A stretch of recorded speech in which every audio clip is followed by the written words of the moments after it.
Bueno, buenas tardes. Antes que nada, agradecer la oportunidad de estar compartiendo con todos ustedes esta tarde y bueno, la invitación para presentarles este esbozo de proyecto en el que vengo trabajando, ¿no? Voy a leer algunas partes de la ponencia, otras partes voy a tratar de exponerlas y les voy a estar pasando algunas imágenes, ¿no? Mi punto de partida es una cita de Eduardo Galeano. El fútbol se parece a Dios en la devoción que le tienen muchos creyentes y en la desconfianza que le tienen muchos intelectuales. Durante el verano de 2014, el balompié profesional de México se vio envuelto en una fuerte polémica que trascendió la esfera deportiva y que atrajo la atención internacional. El jugador brasileño y exestrella del multigalardonado Club Barcelona, Ronaldo de Assis Moreira, mejor conocido en el medio como Ronaldinho, fue el centro de una serie de ataques racistas. El caso de este futbolista, que se incorporó al Querétaro tras firmar un contrato por $2 millones al año, como el fichaje más espectacular de la Liga Mexicana esa temporada, no fue un hecho aislado. Varios jugadores de los clubes Monterrey y León, esa misma temporada, fueron víctimas en varios estadios del país de insultos y expresiones despectivas vinculadas a su color de piel. Lejos de tratarse de manifestaciones aisladas, lo que se presentó fueron casos de acoso coordinado desde la tribuna por grupos organizados de aficionados, entre ellos los miembros de las porras oficiales de los Pumas de la Universidad Nacional Autónoma de México.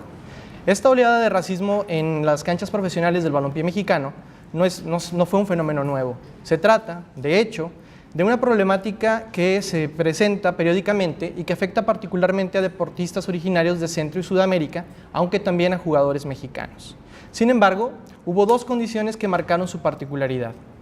En primer lugar, la visibilidad que le dio Ronaldinho a tratarse de una figura con proyección global. En segundo, la coincidencia con una campaña internacional para erradicar el racismo en los estadios de fútbol, impulsada por diversos organismos y personajes públicos.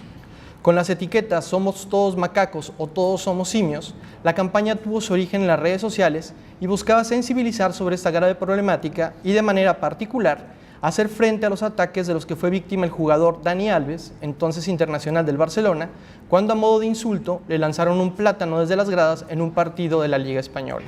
Esta forma de insultar, de lanzar plátanos a jugadores de color es algo recurrente, ¿no? De hecho, hace 3 semanas se presentó en un partido de la Liga de Campeones en una ciudad rusa que, por cierto, va a ser sede de la Copa del Mundo, ¿no?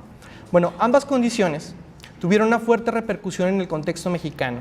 Los insultos a Ronaldinho generaron una ola de indignación generalizada en todos los medios de la prensa deportiva. Columnistas, narradores, reporteros y comentaristas, respaldados por aficionados y organismos de la sociedad civil, hicieron enérgicos llamados para que se atendiera con urgencia el asunto. Aunque en un inicio la Federación Mexicana de Fútbol intentó minimizar torpemente la problemática, el involucramiento activo del Consejo Nacional para Prevenir la Discriminación, CONAPRED, evitó que se diera el clásico carpetazo al asunto. De hecho, CONAPRED ha estado bastante activa en lo que se refiere al fútbol desde el 2010 más o menos. Sin embargo, en el caso de Ronaldinho, existe un protocolo que solo está en el papel. En el caso de Ronaldinho, fue tal la presión que la Federación tuvo que intervenir. Les puse ahí citada la justificación que daba el presidente de la Federación Mexicana para no involucrarse en el caso. Me parece que es lamentable y bueno, se los leo rápido, ¿no? México no es un país racista, ese es un país donde ponemos apodos, en el barrio en sí existen, son distinciones. Hay groserías que cuando se dicen no llevan el fondo de lo que textualmente significa. Decirle a alguien un apodo no es una cuestión de discriminación. Esa fue la justificación que daba el presidente de la Federación Mexicana de Fútbol, que tiene un presupuesto que supera incluso algunos estados de la Federación, ¿no? Bueno, la medida, el involucramiento de CONAPRED y el que se aplicara este protocolo fue respaldada de manera unánime por todo el medio futbolístico, desde jugadores, entrenadores, directivos, aficionados y patrocinadores. Particularmente la prensa deportiva, me refiero desde internet, periódico, radio, televisión, lo asumió como una victoria propia. Como apresuradamente arengaba un locutor, la familia futbolística repudió en bloque que el racismo y cualquier tipo de discriminación mancillaran al balompié mexicano, nada más lejos de la realidad. El caso de Ronaldinho no fue más que un episodio que brindó un respiro momentáneo a la verdadera polémica, es así, solo de alcance nacional, que acaparó al medio futbolístico durante ese 2014.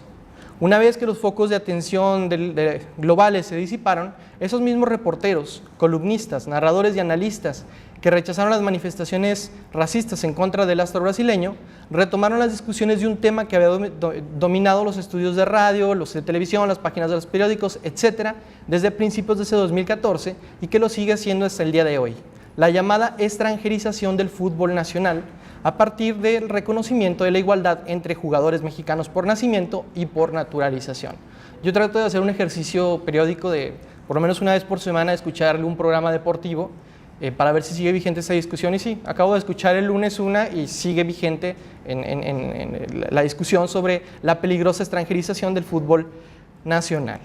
Si los insultos racistas de las tribunas provocaron rechazo unánime, en cambio, que la reglamentación deportiva, después de años de omisión, se ajustara a los preceptos de la propia Constitución, dividió opiniones y generó una enorme polarización con preguntas que al enunciarlas parecen rayar en el absurdo, pero que contienen una fuerte dosis de las contradicciones de la manera en la que se piensa la pertenencia a una comunidad nacional.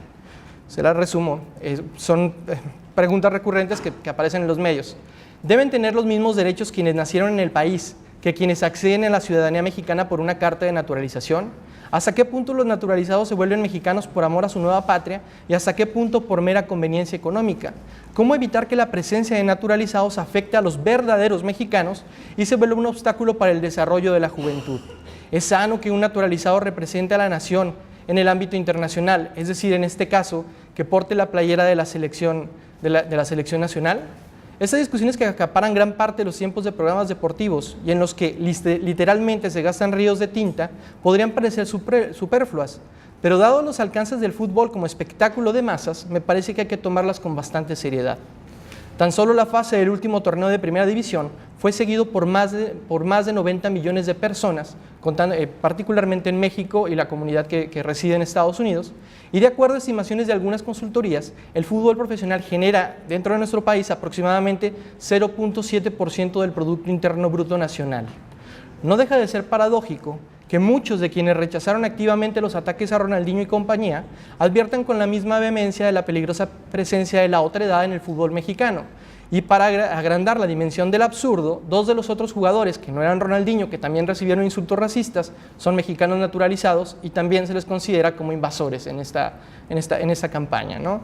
Bueno, ¿cuáles fueron los cambios en la reglamentación deportiva que se implementaron a partir de 2014? ¿Cuáles son los argumentos que se esgrimen? ¿Y cómo entender estas polémicas a partir desde la academia o cómo tratar de analizarlas? Pues es más o menos lo que les quiero proponer hoy, que es sobre todo como una propuesta, ¿no?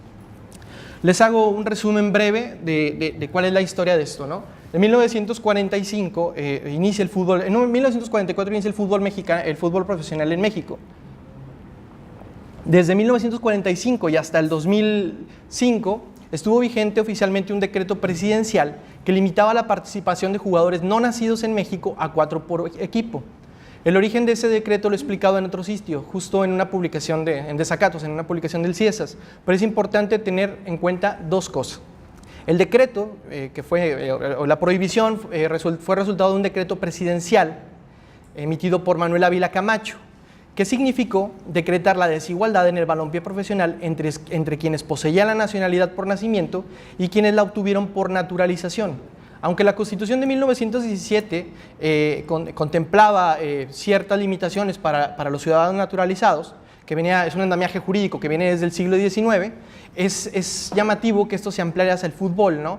Algunas de las restricciones que se tenían para los naturalizados era que ocuparan cargos de elección popular, que formaran parte de ámbitos estratégicos del sector público, como la Suprema Corte de Justicia y el Ejército, o que fungieran como ministros de culto. Al decretar la desigualdad entre mexicanos por nacimiento y por naturalización, el Ejecutivo Federal colocó al fútbol, seguramente sin razonarlo mucho, en una posición similar a la de otros espacios de verdadera trascendencia para la vida pública. Aquí lo interesante es, yo me centro en el estudio del fútbol, sin embargo no fue el único ámbito que se reguló en esa época. Sigue vigente, por ejemplo, para participar en los órganos gobernativos de la UNAM o en el Colegio Nacional, está restringido esto a los ciudadanos naturalizados, ¿no? También es en la misma época de Ávila Camacho. En el fútbol es más llamativo por la visibilidad y porque duró tanto tiempo y por la polémica que generó, ¿no? Más allá del contexto político concreto, la intervención presidencial hizo al fútbol un ámbito de interés nacional en el que la presencia del otro resultaba peligrosa y por tanto debía ser limitada. Es una situación inédita que no se presentó de manera regular en otros países. En algunos sí, pero no tanto. Aquí lo que es interesante para explicar por qué se consideraba esta peligrosa presencia es que el fútbol profesional mexicano inició con tuvo una característica que lo definió desde su origen.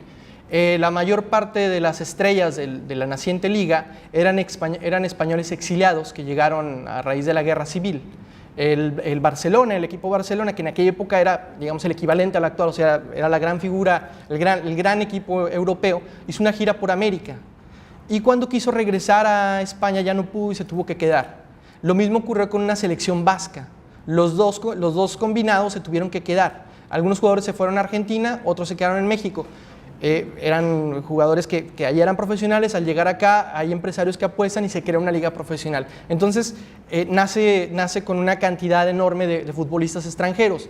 Llegan además cubanos también que jugaban en Europa y que por la guerra y por la polarización que estaba ya viviéndose desde antes, habían emigrado a México y también se incorporan costarricenses, peruanos, algún francés, ¿no? Era una liga, digamos, bastante multinacional, y los jugadores nacionales mexicanos que vienen del ámbito amateur, que generalmente tenían otro tipo de profesiones, pues no tenían el mismo desempeño que ellos y ocupaban posiciones suplentes o eran jugadores complementarios, ¿no? Entonces en ese momento se consideró desde la prensa deportiva que esto iba a provocar a la larga que se desplazara el futbolista mexicano y que era peligroso que estuvieran ahí estos personajes. Les voy a poner una muestra. Bueno, lo que es interesante, yo el trabajo que hice en Desacatos y que lo pueden consultar, en el que no voy a ahondar mucho porque pues, lo pueden leer, hay una polémica en varios medios que hay dos bandos, ¿no? Por un lado los que dicen que la presencia de extranjeros va a ayudar al desarrollo del balompié porque lo va a hacer crecer más rápido, ¿no? Otros dicen que no, que porque esto afecta a la juventud y que no van a desarrollarse, ¿no? Esta periódico que ustedes ven de 1944 es de El Universal. Y el otro, el que ven ustedes de 2014, es de El Reforma, ¿no? Lo que es interesante pues, es que la cabeza es demasiado parecida, ¿no? Si se fijan. ¿Cuáles son los argumentos que se esgrimieron en entonces y que se esgrimieron ahora? Básicamente son dos. Es peligrosa la presencia porque afecta a la juventud y los naturalizados están llegando al país, pueden traicionar al país. O sea, el naturalizado es un personaje sobre el que recae una sospecha permanente, ¿no? Les pongo dos fragmentos que tomé de los periódicos. Este es de 1948. De la noche a la mañana van a surgir nuevos mexicanos por todas partes, exactamente igual que surgieron nuevos italianos en el ridículo imperio de Mussolini.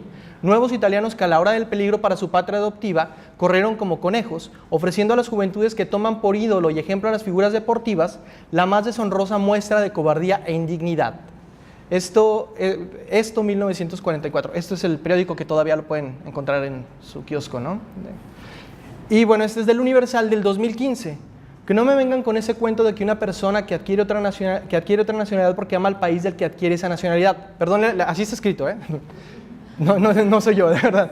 Tampoco es válido el argumento de que son tan mexicanos como nosotros. Falso. Podrán ser iguales o mejores que nosotros, pero no tan mexicanos. Simplemente porque sus valores culturales, sus costumbres y tradiciones pueden ser iguales o más luminosas que las nuestras, pero seguramente muy diferentes. El certificado de naturalización no es un borrador de memorias ni una sepultura de recuerdos. Entonces, del 2015, ¿no? Bueno, como pueden ver, esa es una gráfica ahí para... ¿Perdón? El Universal, 2015. La nota se llama Progresiva Desmexicanización. Pero digo, si alguien se pone a curiosar, le pone en Google y le salen miles de cosas así, o en YouTube, en Radio Fórmula, ESPN, todos tienen este debate cada semana. O sea, no le estoy presentando una cosa que no... Sí, no, esto es súper común, ¿no?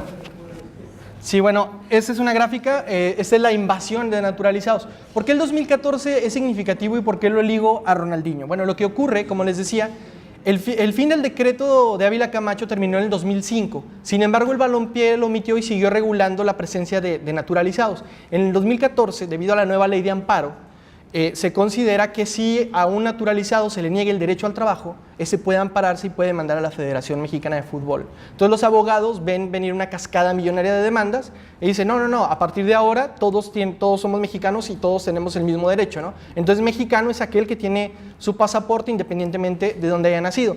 Y es por eso que el 2014 es significativo, ¿no? En este sentido. Bueno, ¿qué se esconden tras estos argumentos, ¿no? Por una parte, lo que da cuenta es de las tensiones entre las diferentes concepciones en las que se piensa o imagina una comunidad nacional, que si seguimos a Smith serían dos, una es la cívica y otra es la étnica. Desde una concepción cívica, la naturalización es el reconocimiento de la incorporación a una comunidad nacional de un extranjero que deja de serlo, de un bárbaro, si se quieren poner clásicos, al cumplir los requerimientos del marco legal, es decir, que se ajusta a las mismas leyes que una comunidad se dio. Sin embargo, esto choca con una concepción étnica de la nación que toma en cuenta otras condicionantes, entre ellas un vínculo mítico y subjetivo con la tierra en que se nace. En ese sentido, se considera que el naturalizado, como les decía, es un sujeto en permanente sospecha. Si traicionó su tierra de origen, su comunidad en la que nació, puede hacer lo mismo con la que lo está adoptando. En el balompié, la visibilidad del otro, en este caso del extranjero y el naturalizado, es mucho mayor que en otros espacios de la vida pública e implica la posibilidad, que para muchos resulta realmente peligrosa, de que los niños se identifiquen con ese otro que supera al verdadero ser nacional, ¿no? Y que se convierta en ese referente. Les puse esta gráfica más allá de lo de invasión y naturalizados porque si se fijan el número, realmente es bastante pequeño. Son 58. 58, para decir 58 personas es muy poco.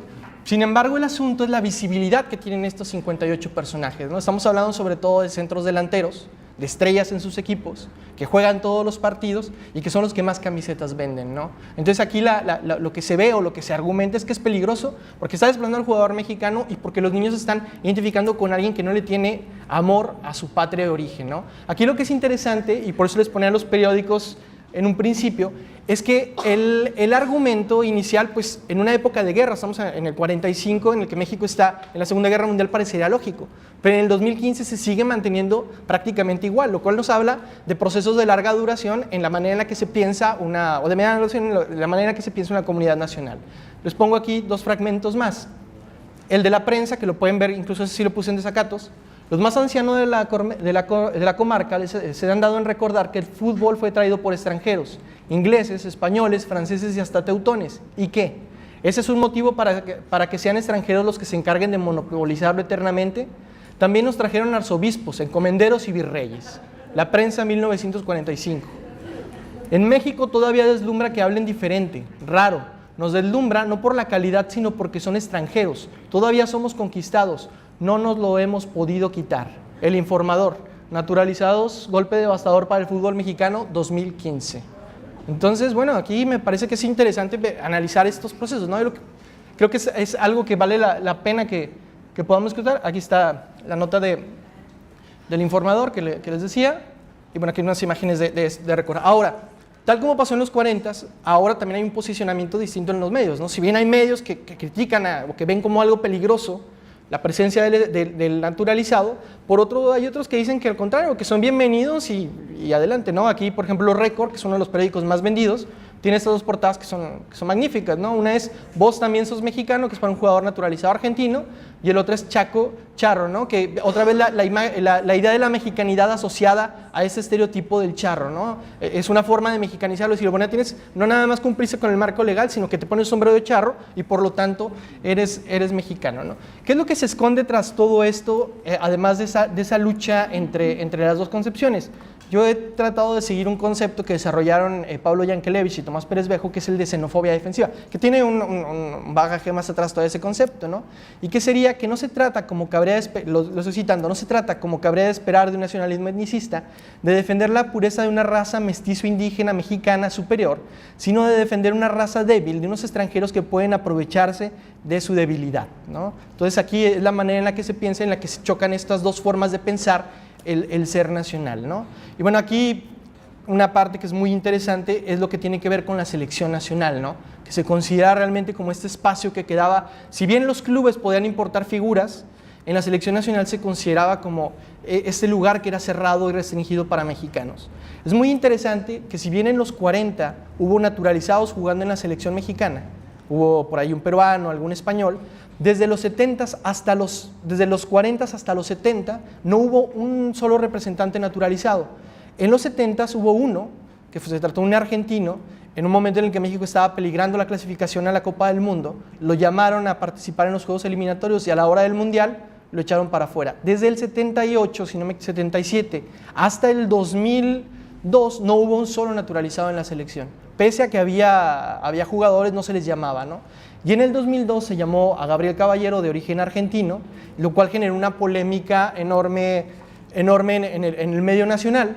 En el 2006 fueron dos, que fue Ciña y Guillermo Franco, y ahora de nuevo sigue ese debate, ¿no? Cada que hay un cambio en el técnico nacional, se dice, bueno, ¿y se va a llamar o no se va a llamar naturalizados a la selección?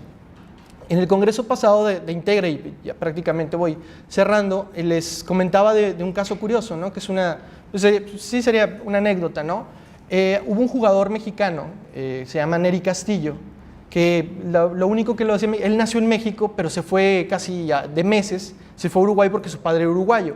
Él creció toda su vida en Uruguay, después se desarrolló profesionalmente en Grecia, y ahí apareció perdido. De repente un periodista descubrió que este jugador tenía pasaporte mexicano y se armó una polémica si debía ser llamado a la selección mexicana o no.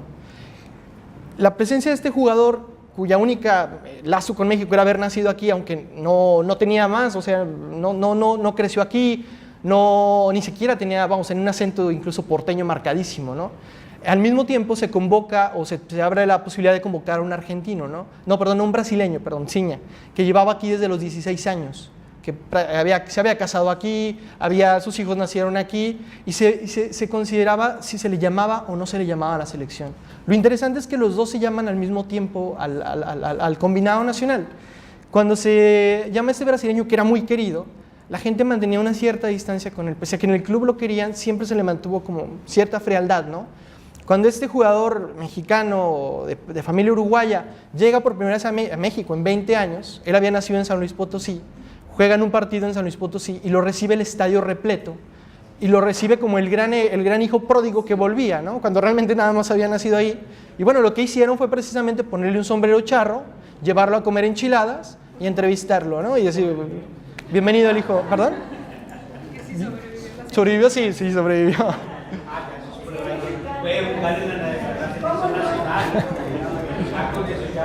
Y bueno, ya para cerrar, lo que es particular en el caso mexicano es, y les voy a ofrecer nada más unos datos, la presencia de no nacidos en la Liga Mexicana es mucho menor que en otras ligas del mundo.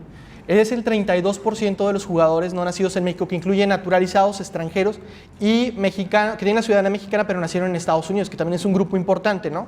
Que no sufren la misma discriminación, aunque sí sufren una presión enorme en el momento en el que tienen que elegir a quién representar, ¿no? Eso es algo también constante. Bueno, la Liga Mexicana tiene 32% de jugadores no nacidos, la Liga Inglesa tiene 68.5%, la Alemana 46%, la Italiana 50% y la Española anda por esos números. En ninguno de esos países genera tanta polémica como en México, lo cual nos ayuda a pensar un poco la manera, no solo ese es el caso del fútbol, ¿no?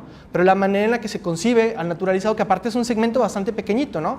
En México nunca el 1% de la población, más del 1% ha sido no nacida en México, y la mayor parte son hijos de mexicanos que nacieron en Estados Unidos. Y como les decía, esto no solo es muy visible, muy ruidoso y muy llamativo en el balompié, pero les digo, esto pasa también en la academia, ¿no? Lo hablábamos, pasa en la UNAM, pasa en el Colegio Nacional, y si nos ponemos a rascarle, podemos ver la cantidad de reglamentos en los que un mexicano por naturalización queda relegado, y en casi todos los casos es por ese temor, ¿no? Y bueno, aquí ya, con esto, nada más les muestro estas portadas. Este es de Fútbol Total, escandalosa globalización en la Liga MX.